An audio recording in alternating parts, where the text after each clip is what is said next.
জীবন যুদ্ধে চলার পথে আমরা এমন কিছু ভুল করে ফেলি যার জন্য সারা জীবন আফসোস করতে হয়, পস্তাতে হয়। জীবনে ধস নামে, সর্বনাশ হয়। অনেক পরিশ্রম করি, অনেক পরিশ্রম করার পরেও সফল হতে পারি না। এক রাস হতাশা জীবনের মধ্যে ঘনিয়ে আসে, অন্ধকার মেঘ, কালো মেঘ, বজ্র বিদ্যুৎ সহ মাথায় ভেঙে পড়ে যত রকমের দুশ্চিন্তা। কিভাবে বুঝবেন যে আপনি সঠিক পথে চলছেন? তার কি কোনো ফর্মুলা আছে? অবশ্যই আছে, অবশ্যই আছে। আজ আমি আপনাদের সঙ্গে 5টি নিয়মের কথা বলবো, 5টি পথের কথা বলবো। যদি আপনার জীবনে এই 5টি গুণ থাকে, যদি এই 5টি আপনার জীবনে একটিও থাকে, তাহলে আজ থেকে আপনি বুঝে যাবেন যে আপনি সফল হবেন নাকি অসফল হবেন। তাহলে মিলিয়ে নেওয়া যাক যে আমরা সত্যিকারেই সফলতার পথে চলছি কিনা। ভুল লোকের সঙ্গে সময় কাটানো। যারা জীবনে সফল মানুষ তারা সবসময় ভালো মানুষের সঙ্গে মেশে।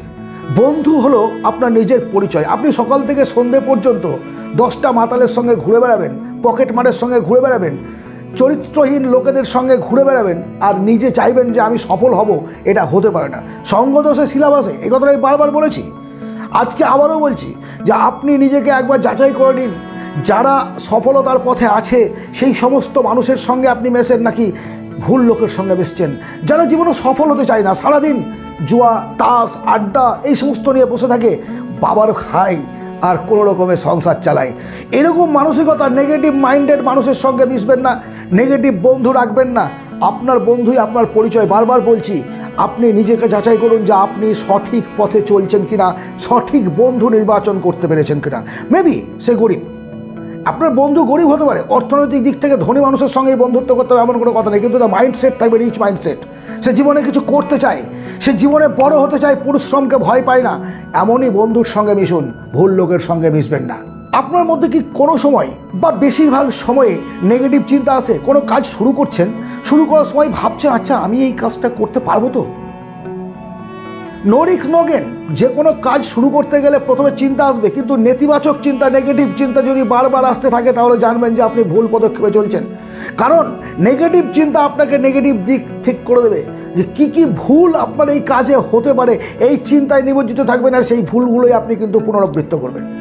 আর যদি চিন্তা করেন যে এই কাজটি আমি শুরু করছি, এটাকে আমাকে সফল হতে হবে, পজিটিভ চিন্তা, সফল হওয়ার জন্য যা যা করার দরকার তখন আপনি তাই করবেন, তাই ভাববেন। কখনোই আপনার মাথার মধ্যে নেগেটিভ চিন্তা আসবে না। যত সমস্যা আসবে, সমস্যাটাকে সমাধান করার চিন্তা আপনি করবেন। দু ধরনের মানুষ হয়, একজন সমস্যা খুঁজে পায় আর একজন সমস্যা থেকে বেরোনোর রাস্তা খুঁজে পায়। আপনি কোন দলে আছেন সেটা একবার যাচাই করে নিন। আমাদের মধ্যে অনেকের একটা স্বভাব আছে দেরি করে যাওয়া। ট্রেন ছাড়বে সেই মুহূর্তে স্টেশনে পৌঁছাচ্ছি, অফিস যাব, অফিস আমাকে যেতে হবে 10টা বা 5টা ডিউটি, কিন্তু অফিসে গিয়ে পৌঁছাচ্ছি 15 মিনিট, 5 মিনিট, 2 মিনিট, 3 মিনিট লেটে, কখনোই অ্যাডভান্স পৌঁছাচ্ছি না। ভোজবাড়িতে পরে পৌঁছাচ্ছি, শ্মশানে পরে পৌঁছাচ্ছি, হসপিটালে পরে পৌঁছাচ্ছি। যে কোনো কাজে দেরি করে যাওয়ার একটা অভ্যাস, দেরি করে ঘুম থেকে উঠছি, দেরি করে খাচ্ছি, দেরি করে ঘুমোচ্ছি, সমস্ত কিছু দেরি। আপনার জীবনে যদি এই অভ্যাসটা থাকে, পরিবর্তন করে নিন, কারণ দেরি করার অভ্যাস সাফল্যেও দেরি এনে দেবে। আপনি যতদিনে সফল হতে চাইবেন সেই সময়ের মধ্যে সফল হতে পারবেন না। If you want to success, আপনাকে আজ থেকে সময়ের মূল্য দিতে হবে। প্রত্যেকের হাতে 24 ঘন্টায় টাইম। বিল গেটসেরও যা, রতন টাটা, মুকেশ আম্বানি, সমস্ত মানুষের, পৃথিবীর ভিখারি থেকে রাজা পর্যন্ত প্রত্যেকটা মানুষের জন্য একই সময় নির্ধারিত। আপনি যদি সময়টাকে অপচয় করেন, সময়টাকে কাজে লাগাতে না পারেন, সময়ের গুরুত্ব না বোঝেন, তাহলে সময় আপনাকে ক্ষমা করবে না, এক সময় সময়ের দাস হয়ে যাবেন। সো আজ থেকে কোনোভাবেই সময়ের অপচয় করবেন না, দেরিতে পৌঁছাবেন না, অ্যাডভান্স যে কোনো কিছু করার চেষ্টা করুন। দেরি নয়, ইলেকট্রিকের বিল থেকে শুরু করে সমস্ত কিছু এক শ্রেণীর মানুষকে আমি দেখেছি, আগামী মাসের 30 তারিখ লাস্ট ডেট আছে বিল দেওয়ার, সে বিল দিচ্ছে করে নেন 30 তারিখে, বিলটা পেয়েছে হয়তো 15 তারিখে, 16 তারিখ 17 তারিখ দিয়ে দিতে পারতো। টেনশন ফ্রি থাকতে হবে, দেরি করে পৌঁছালে আপনি টেনশন ফ্রি থাকতে পারবেন না। আরও একটি খারাপ অভ্যেস হলো অন্যের কথা মনোযোগ দিয়ে না শোনা। কেন? আমরা যা কিছু শিখি, আমাদের তো কাজ করার জন্য কিছু শিখতে হয়। সে ক্লাসরুম থেকে শিখতে শুরু করেছি, বাবা মা বলা শিখিয়েছেন, সেই থেকে শুরু করেছি কথা বলতে। একে যা কিছু শিখছি কারোর দ্বারা শিখছি। এবারে শিখতে গেলে কিন্তু শুনতে হবে। আমি ভালো বক্তা যদি হতে চাই, ভালো শ্রোতা হতে হবে। আপনি জীবনে যদি কিছু করতে চান, যে জানে, যে সফল ব্যক্তি, তার কাছ থেকে পরামর্শ নিতে হবে। পরামর্শ নেবেন কিসের দ্বারা? হয় লিখিতভাবে, ভালোভাবে পড়তে হবে, আর শুনতে হবে। আপনাকে কেউ কোনো কথা বলতে এসছে, কোনো একটা পাড়ার লোক এসছে আপনার সঙ্গে কোনো যুক্তি নিতে, যোগাযোগ করতে, আপনি তার কথাটা শুনলেন না ভালো করে, অর্ধেক শুনেই মতামত দিলেন। মনে মনে কী ভাবলেন? মেবি আপনি সঠিক সিদ্ধান্ত তাকে জানিয়েছেন, সঠিক কথাই বলেছেন, কিন্তু তার মনের মধ্যে একটা ধারণা আসবে যে ভুল সিদ্ধান্তই আমাকে কোথায় জানালো, কারণ কথাটা তো ভালো করে শুনলো না।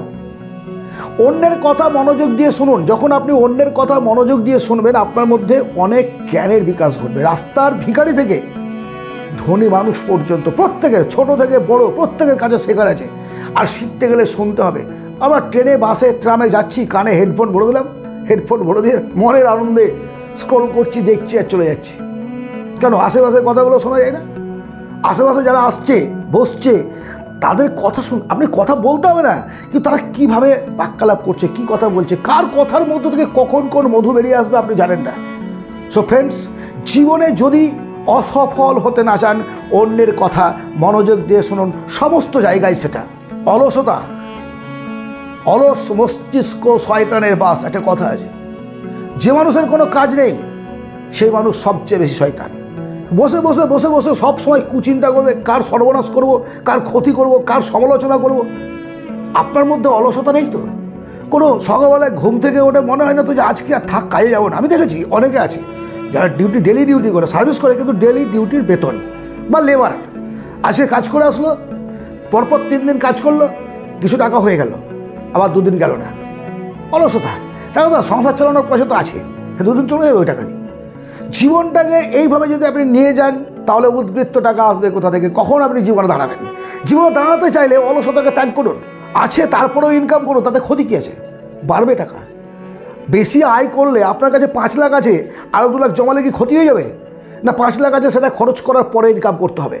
অলসতা শুধুমাত্র ইনকামের ক্ষেত্রে নয়, অলসতা আসে এডুকেশনের ক্ষেত্রে, অলসতা আসে কারোর সঙ্গে মিশতে যাওয়ার জন্য, ঘুরতে যাওয়ার জন্য, অলসতা আসে বাড়ির পরিবারকে সময় দেওয়ার জন্য, বই পড়ার জন্য, অলসতা আসে সামাজিকতার ক্ষেত্রেও। ভালো লাগে না, একজন বিপদে পড়েছে, যাব না, বিরক্ত লাগছে, কেউ অসুস্থ শুনলাম, মন চাইছে, শরীর চাইছে না। আজ থেকে অলসতা ত্যাগ করুন। এই 5টি পয়েন্ট আমি আপনাদের সঙ্গে আবার বলছি, ভালোভাবে মনোযোগ দিয়ে শুনুন, কারণ জীবনের উন্নতি করতে গেলে প্রতিটা ভিডিও গুরুত্বপূর্ণ, প্রত্যেকটা কথা গুরুত্বপূর্ণ। সহজ মনে হলেও জীবনে অ্যাপ্লাই করাটা কঠিন। প্রথম কথাই হচ্ছে আপনার বন্ধু নির্বাচন ঠিক করুন।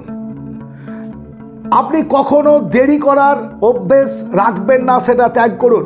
অন্যের কথা মনোযোগ দিয়ে শুনুন। নেগেটিভ বন্ধু রাখবেন না।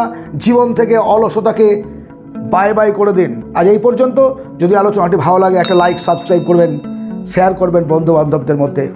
ভালো থাকবেন, আনন্দে থাকবেন। পরবর্তী ভিডিওতে আবার কথা হবে।